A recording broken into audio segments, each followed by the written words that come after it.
Shalom Alejem, estimado grupo, todos nosotros una vez más.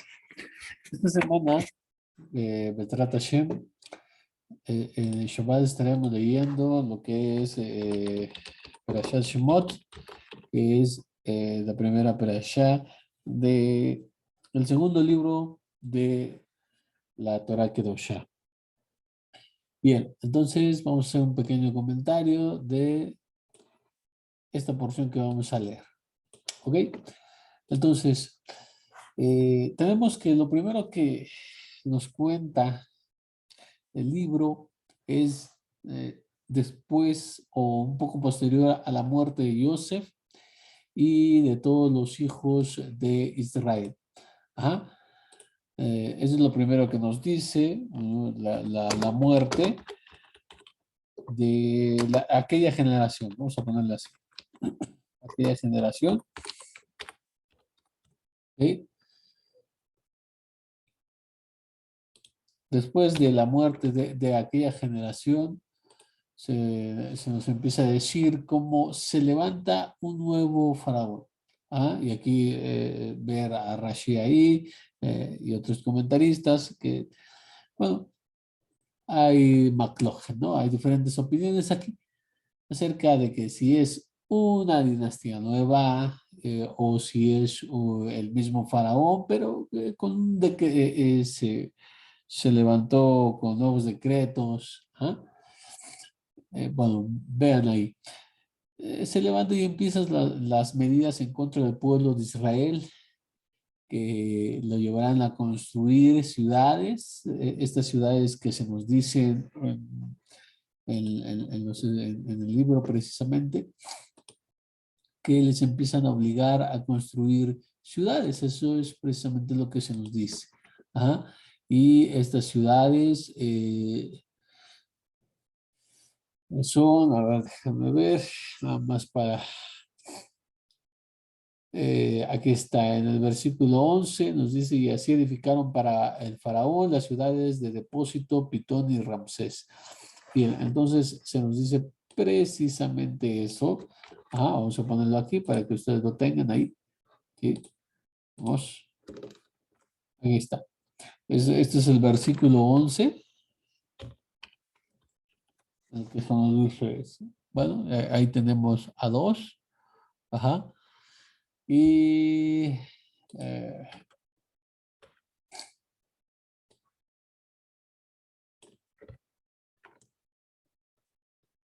pero no llega ahí, más bien no termina ahí, sino que los llevan hasta la esclavitud. Ajá. Y de hecho, este libro nos cuenta con cierto grado de crudeza lo que vivieron los hijos de Israel en ese tiempo. Ajá. Entonces, encontramos que se nos dice de la siguiente manera. Procedamos pues astutamente con él, no sea que se multiplique y en caso de guerra se una también a los que nos odian y peleen en contra de nosotros y se vaya de la tierra. En estas palabras, en estos términos, se va a dirigir lo que es el faraón a su pueblo. Les va a decir que actuemos astutamente. ¿Ah? El que obren con astucia en contra del pueblo de Israel. Ajá, porque están viendo que se multiplica. Lo que teme es que haya guerra y, bueno, pues se una, se alíe con los enemigos y por fin que se vaya de esa tierra. Entonces, tomemos en cuenta eso. Y todo esto fue plenamente el detonante para oprimirlos y, bueno, ya lo que hemos comentado, hasta subyugarlos a la esclavitud. Ajá. Pero el texto continúa y nos va a decir en el versículo 22 de la siguiente manera. Vamos a ponerlo acá. El versículo 22 dice de la siguiente manera.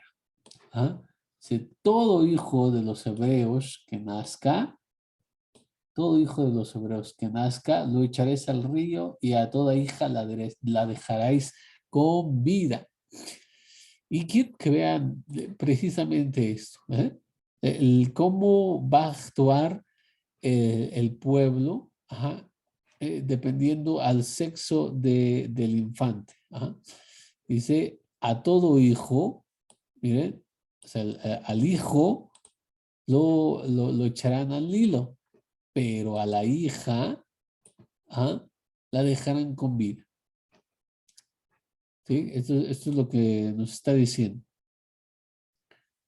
Vemos que hay una medida en contra de lo que son los hijos varones, pero tenemos otro libro que nos va a añadir, porque este libro es a manera de Midrash, ¿sí?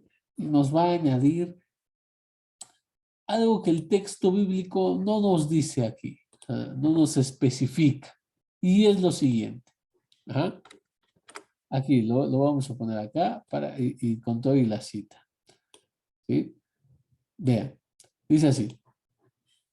Y a las niñas las perdonaremos para darlas como esposas a nuestros siervos.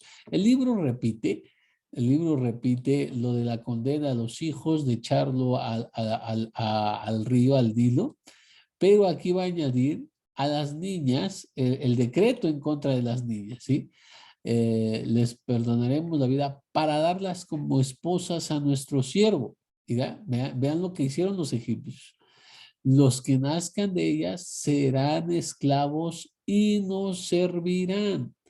¿Ah? O sea, no había nada más un decreto en contra de lo que es ¿cómo lo podemos decir? No había solo un decreto en contra de los hijos. Ajá. No solamente esto. Aquí los hijos, ¿cierto? Se nos dice ahí, pero acá nos va a añadir el decreto en contra de las niñas, ¿sí? Tenemos dos partes, la cual no se nos menciona en Shemot directamente. Aquí no se nos está mencionando, ajá, lo que sucede con las niñas. ¿Sí? Dice que les perdonan la vida, pero nada más. Entonces, lo que hará el autor de las antigüedades bíblicas, bueno, ahorita se le conoce como de pseudofilón, porque en un principio se creyó que Filón de Alejandría era el autor de estas, se le llamó también antigüedades bíblicas por razón de que es similar a las antigüedades bíblicas de Flavio Josefo. Entonces, por eso antigüedades, ¿no? Como si fuera un relato a manera de cómo lo hace el historiador Flavio Josefo. Luego se les dijo bíblicas para expresar de qué iba el libro, ¿verdad? Ajá. Entonces serán las antigüedades y dirían que es de Filón. Pero los expertos, a través del análisis de los textos, se han dado cuenta de que no puede ser, esa atribución no puede ser.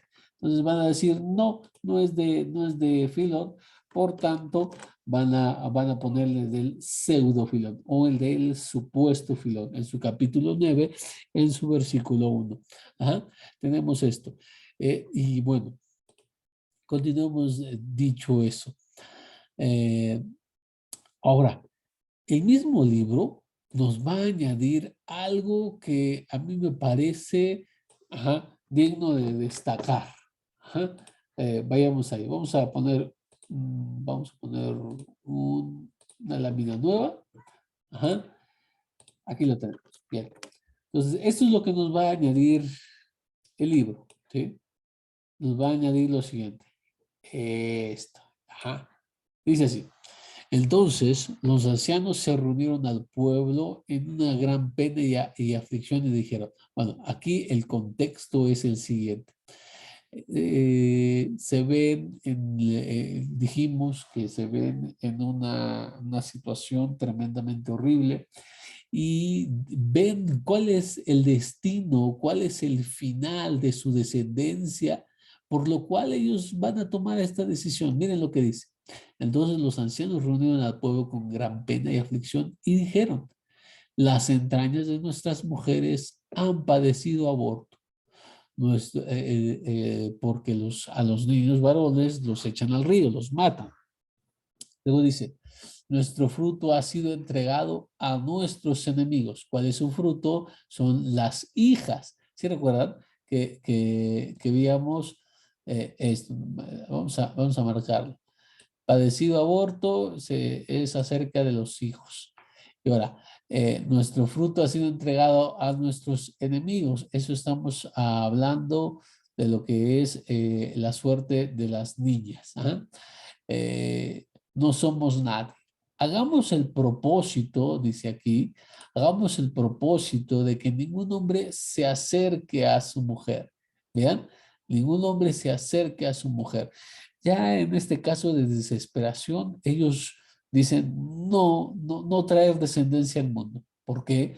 Porque los niños son asesinados y las niñas son dadas como esposas a los siervos de los egipcios para que la descendencia toda sea esclava. Y dice, para que no se corrompa el fruto de nuestro vientre y nuestras entrañas no sirvan a los ídolos. ¿Qué les podían enseñar los padres de estos pequeños que tuvieran? Ajá, estamos hablando de que las niñas, las mujeres serían entregadas cuando crecieran como esposas para los siervos. Entonces, estos esclavos enseñarían idolatría a esa descendencia. Entonces, por eso dicen ¿no? Que, no, y que nuestras entrañas sirvan a los ídolos. Y entonces toman esta decisión, no sé cómo tú lo veas, pero una decisión, no sé si lo quieres decir así, precipitada, una decisión, pero vaya, ellos se ven ante esta cruda realidad y mejor dicen, no hay que traer hijos al mundo porque, mira, solamente para morir o para servir a los ídolos. Que los extraños, nuestros enemigos, se lleven a nuestros hijos. Más vale que muramos sin hijos hasta que sepamos qué es lo que va a hacer el Eterno. Y esto está en el versículo 2 del mismo libro que ya les venía comentando. ¿Sale? Entonces, también tengan en cuenta esto. Ustedes pueden eh, checar el libro, ¿sí? ¿Dónde es? Este libro, Antigüedades, lo pueden checar, que se lo vamos a poner. Hay, que se llama Apócrifos del Antiguo Testamento.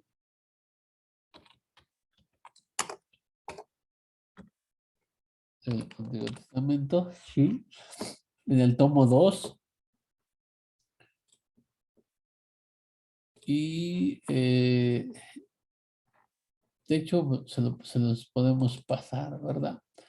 Pero bueno, ahorita les digo.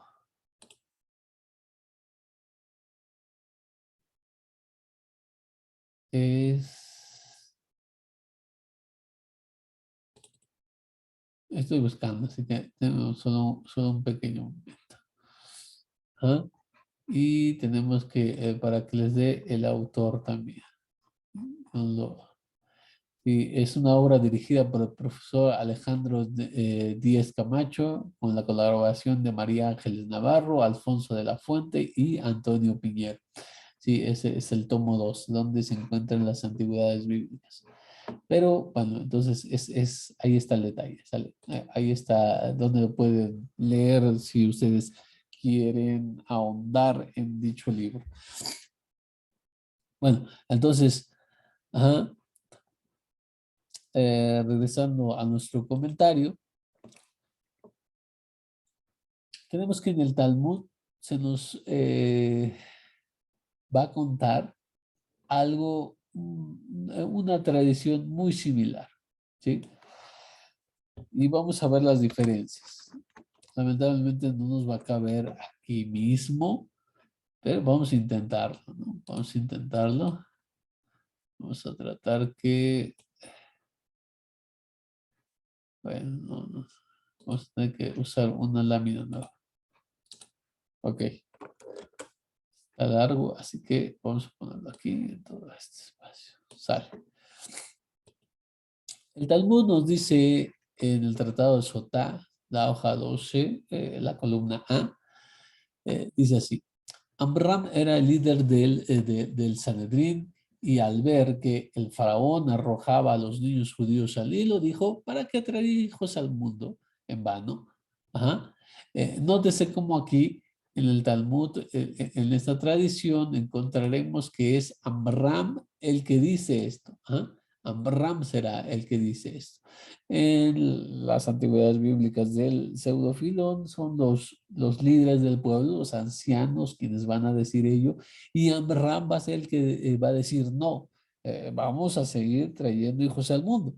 En esta hay una diferencia y es el que dice, se puede congeniar, se puede ahí, pero ahorita les vamos a decir eh, que no es, incluso no es necesario así, congeniar estas dos noticias, estas dos tradiciones. Ahorita les vamos a decir por qué. Bueno, entonces ve que arrojaban los niños al Nilo y dijo, ¿para qué traer hijos al mundo en vano? Se separó de su esposa y todos los hombres de su generación siguieron su ejemplo. Entonces, es como un personaje, como un líder de la generación, sigue su ejemplo. ¿Ah? Y bueno, Miriam, su hija, dotada de, como sabemos, es Nebia, es una profetisa. Ajá. Aquí en este Midrash, aún de pequeña le dice, padre, tu decreto es peor que el del faraón. Nótese lo que le dice aquí, ¿no? Tu decreto es peor que el del faraón. Él solo decretó en contra de los varones, pero tú has decretado en contra de los varones y de las mujeres. Él solo decretó la muerte en este mundo, tú has decretado la muerte tanto en este mundo como en el venidero. El faraón es malvado y es probable que su decreto no llegue a cumplirse, pero tú eres recto, sin duda tu decreto se cumplirá. Amram escuchó y regresó a su esposa y todos y siguieron su ejemplo. Entonces, Amram se da cuenta que hay un error en el separarse de su mujer y no traer descendencia al mundo. Entonces, toman nuevamente a su esposa y pues igual le siguen le imitan en su generación. Eso está en el Talmud Sotá 12 Amud Aleph. Bueno, entonces, estos detalles, ¿sale? En el otro libro, pues ahí ustedes lo verán, que es Amram y el que dice justamente, no lo vamos a hacer, traigamos sin la necesidad de tener aquí estas palabras de su hija. Bueno, si nosotros dejamos a un lado por el momento las aparentes contradicciones que hay entre estos dos relatos, recordemos esto, esa manera de Midrash, y ya hemos enseñado cómo se debe interpretar el Midrash y que el Midrash no es para perdernos en los detalles, sino el mensaje y lo que podemos extraer, que es lo más importante del relato, lo que podemos extraer ahí, a pesar de que tenga detalles pintorescos o contradictorios. Bueno, dejando entonces esas partes que podrían confundir al lector, se afirma que ante una tal decisión, como dijimos en las antigüedades, es Samram, el padre de Moshe, el que se levanta y les va a recordar lo que es la promesa divina. Eso está en el versículo 3. Ajá, vamos a ponerlo aquí también, ¿no? ¿Sí? Les recuerda la promesa divina.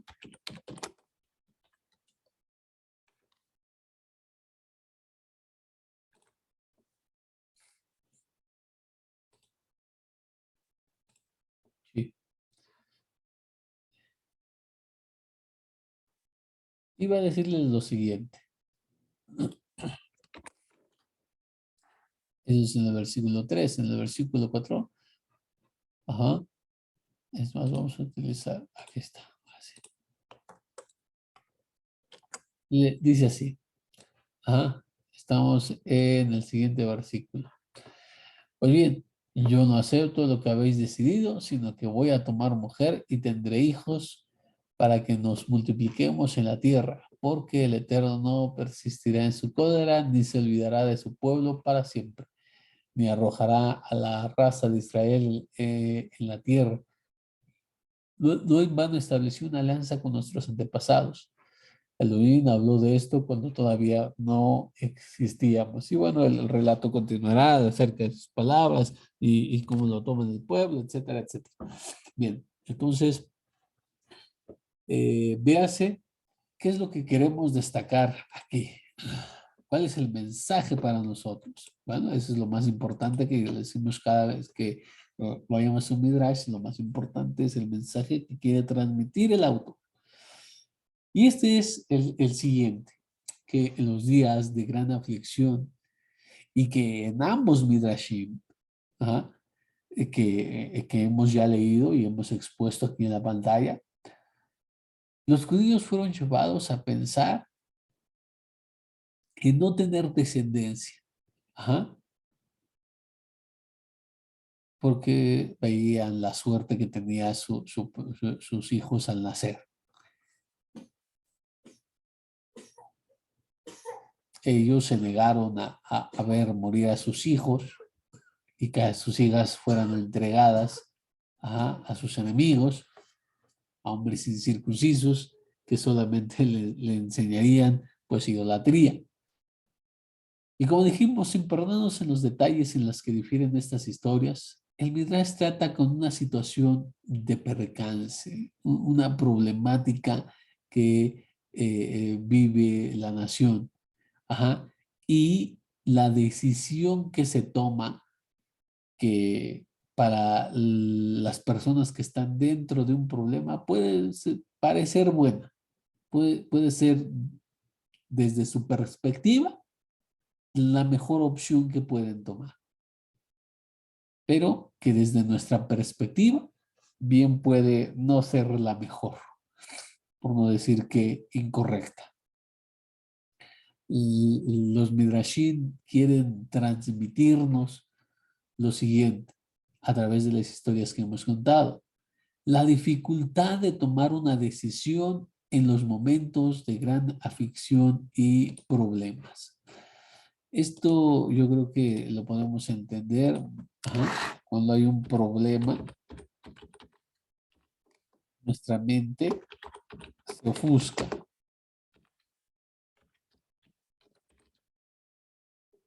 El problema nos cega porque en ese momento no podemos pensar con toda claridad porque tenemos, sea un encuentro de sentimientos, no tenemos cabeza para pensar en otras palabras. Esto es lo que pasa con el pueblo de Israel y en ambos Midrashim tenemos una voz que representa al que confía en Hashem y que le ayuda a los judíos a tomar una mejor decisión. En el caso del Talmud, será Miriam como una nebiá, como una profeta, que va a darle un mensaje a Abraham que ha cometido un error. Y este podrá regresar para tomar otra decisión, pero ya con la intervención de la voz divina.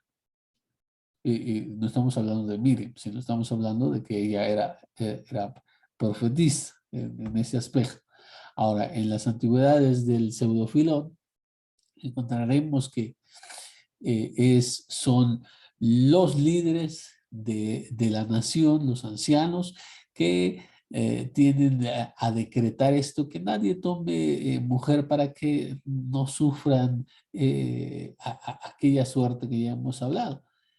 Entonces, vean, hay una situación de problema, hay una decisión precipitada, una decisión que se toma ahí, y Amram es el que les recuerda las promesas divinas. Nuevamente, ahí estamos, alguien representando una voz que confía en Hashem, ¿sí? ¿Sí? Y entonces ayudan a tomar una mejor decisión, o si ya se tomó una decisión, a rectificarla.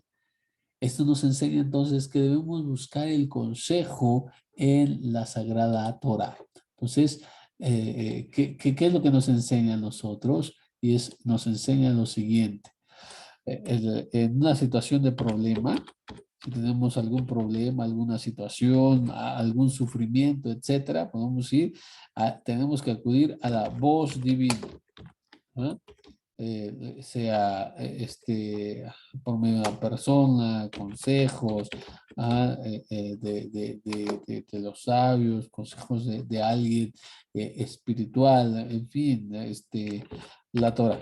Ajá.